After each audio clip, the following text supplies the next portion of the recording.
അതെ, ഞാനിന്നിവിടെ ഇരിക്കുമ്പോഴാണ് കേട്ടോ ഒരു കൊടും ഭീകരൻ പമ്മി പമ്മി വരണതേ. അപ്പം ഞാൻ ഇവനെന്തെന്നാ ഇങ്ങനെ പമ്മി പമ്മി വരണേന്ന് അറിയാനേ ഞാൻ ഇവൻ്റെ പുറകെ ചെന്ന് കേട്ടോ. വേറെ ആരുമല്ലേ, നമ്മുടെ നാട്ടിലെ ഇവനെ ഉടുമ്പെന്നാണ് കേട്ടോ വിളിക്കുന്നത്. നമ്മുടെ കൊമാഡോ ഡ്രാഗൺ ഇല്ലേ, അവൻ്റെ ഒരു അനിയനൊക്കെ ആയിട്ട് വരൂ കേട്ടോ. ആള് പമ്മി പമ്മി വന്നേ ഒരു മാളത്തിനകത്തോട്ട് കയറുക. ഇതിന് ശരിക്കും ഇവൻ്റെ മാളാണോ എന്ന് എനിക്കറിയത്തില്ല. അങ്ങനെയായിരുന്നു ഞാൻ ആദ്യം വിചാരിച്ചിട്ടുണ്ടായതേ. അങ്ങനെ അവൻ ആ പമ്മി അതിനകത്തോട്ട് കയറി. ആളെന്നെ കാണണില്ല കേട്ടോ. നമ്മുടെ ഇവിടെ നിറച്ച് കീരിയാണേ. നമ്മുടെ ഇവിടെ കാട് പ്രദേശമായതുകൊണ്ട് ഇഷ്ടം പോലെ കീരിയുണ്ട്, പെരുമ്പാമ്പും ഒക്കെ നമ്മുടെ ഈ പരിസരത്തൊക്കെ ഉണ്ട് കേട്ടോ. ദേ അവനെ, എടാ കള്ളാ, ഇവൻ ഏതോ ജീവിയുടെ മുട്ട അടിച്ചു മാറ്റാൻ വന്നതാണേ. ഇതപ്പോൾ ഇവൻ്റെ കൂടെ അല്ലായിരുന്നു കേട്ടോ. ഇനി ആമയുടെ ആണോ പാമ്പിൻ്റെ ആണോ അറിയത്തില്ല. എത്ര പെട്ടെന്ന് ഇവനാ മുട്ട കഴിക്കണേ. ഇവൻ ഓൾറെഡി 3 മുട്ട കഴിച്ചിട്ടുണ്ടായിരുന്നു കേട്ടോ.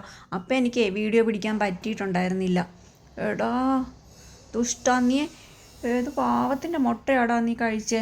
അവൻ എന്നിട്ടേ ചുറ്റും നോക്കണുണ്ടേ ആരെങ്കിലും കാണുന്നുണ്ടോ എന്ന് കേട്ടോ. അയ്യോ, അവൻ എന്നെ കണ്ടെന്നാണ് തോന്നണതേ. അവൻ എനിക്കിട്ട് നോക്കണുണ്ട് കേട്ടോ.